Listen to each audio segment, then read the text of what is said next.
topic 5 is on page 8 of your worksheet, and that's just working with the graphs of functions.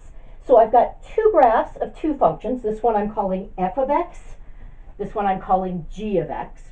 And for both of those, I'm asking 6 questions about those. So let's work through those questions for f of x together. Then I'll have you pause the video and try the same thing for g of x instead. Okay, so the first thing we're asked for is the domain, and we're asked to find that in interval notation. So remember, when we're doing that, where's my yardstick? Here we go. This will do. This isn't actually a yardstick, but it'll do. I'm basically looking and saying, where do I have graph? There's no graph over here because the graph is what's in blue. But starting right here, I'm hitting some graph, and that's at an x value I can see of -2. I should tell you, it says on the worksheet, but I should tell you for the video as well, the grid lines here are 1 unit apart. So we start at -2, and then we've got graph, graph, graph, graph, graph, graph, graph. We stop having graph after we pass this point, which is at an x value of 3. So we're going from -2 to 3, and both of those are included because we do have points at those locations.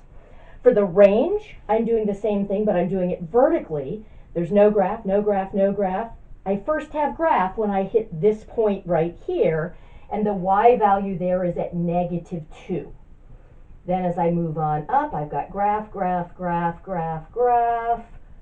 Oops, cease to have graph once I go above this point. And the y value at that point I can see is 2.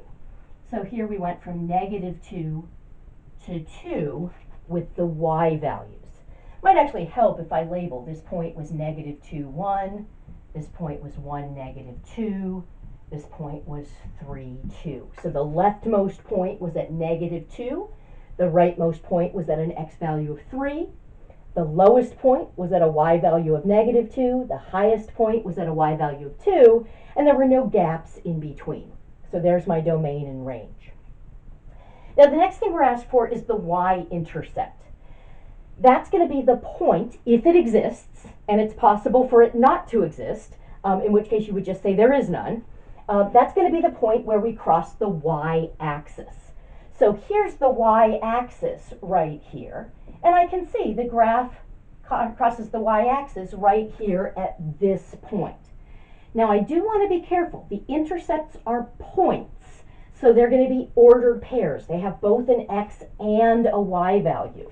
Now if it's the y-intercept, the x value is automatically going to be 0. Because if I'm on the y-axis, I haven't gone to the left and I haven't gone to the right. So x isn't negative and it's not positive, it must be 0. The interesting thing that will vary with different functions is what's the y value. Here it looks like we cross at a y value of -1. But do be careful, the y-intercept isn't the number -1, it's the point 0, -1. Next I'm asked for x-intercept or septs. Again, those might exist or they might not. If they don't, just say there aren't any. But there could be more than one of these. There can only ever be one y-intercept because if we're on the y-axis, that's a vertical line. And I know I can only have one point on any vertical line if I'm working with a function. And we are here working with graphs of functions. But the x-intercepts are going to be the points where I cross the x-axis. And I can see here's my x-axis, there's a point there, and there's a point there. So there are 2 of them. Now for the x-intercepts, I'm going to just write that one up here. Again, they're going to be points, so they're going to be ordered pairs. The y values are 0. Because if I'm on the x-axis, I haven't gone above it, so y isn't positive, and I haven't gone below it, so y isn't negative. So my y-intercepts are going to be at -1, 0, and here this is at 2, 0. All right, part E, we're asked to find all the x values where the function value is 1. Well, the function value, that's the y value. So I can look up here. This is the line where y is equal to 1. Looks like I have 2 points on the graph of the function where y is equal to 1, and we're just asked to name the x values. So I'm going to put my answer for part E up here, just because I'm running out of space here, I can see at this point the x value is -2.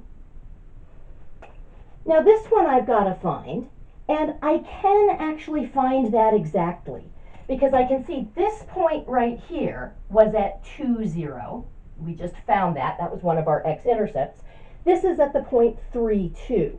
So we've gone over 1 and up 2, and it's a straight line. If it was a curve, I'd have to just estimate what the x value was.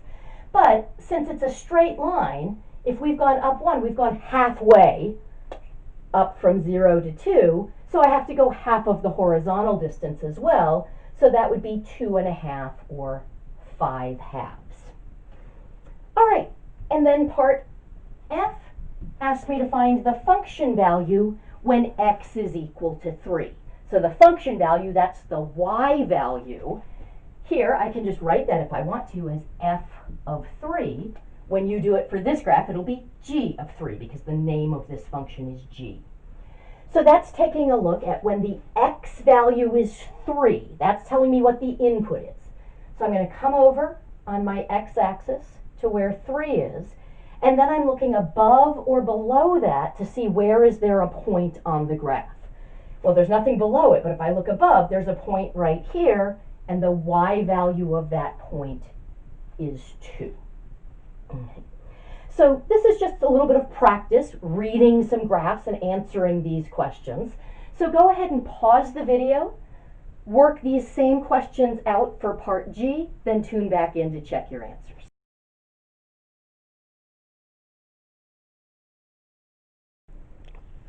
All right, I've got the answers for part G up here.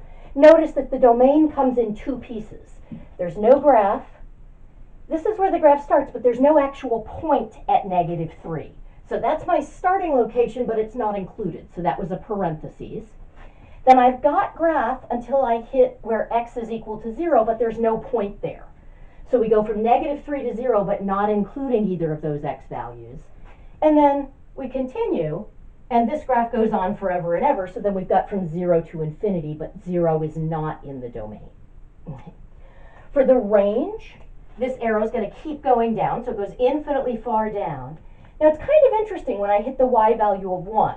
There's no point there, but there is a point there. So 1 is in the range. Okay.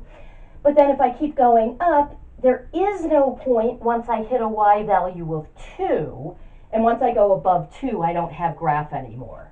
So my range is everything from -infinity to 2, not including 2. All right. Now, because 0 wasn't in the domain, there's no point on the y-axis. There's a hole there, so there's no y-intercept. We do cross the x-axis. Looks like we cross it right there, and so that point is 2, 0. Okay. Then for part E, we were asked to find when all the x values where the y value is equal to 1. So if I look at this line here, which is where y is equal to 1, there's a hole in the graph there. That doesn't count because that's not a point on the graph, but there is a point right here, and I can see the x value of that point is 1. And then the last part, we were asked to evaluate the function when we plug in 3. So I come over here on the x-axis, here's 3. Here, the point on the graph is below it. It's this point right here. And I can see the y value there is -1. And we were just asked to find the function value, or the y value. So the answer would be -1. Okay.